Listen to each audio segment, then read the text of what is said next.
भैया light of कर दीजिए।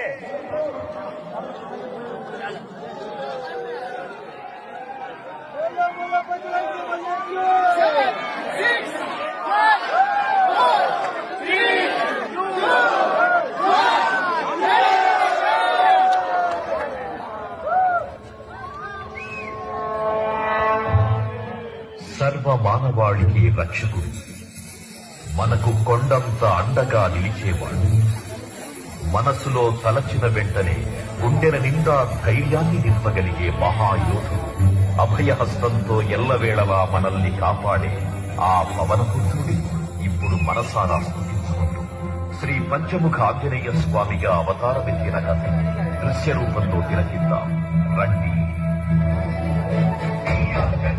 प्रसन्नाजनेयं प्रभातस्य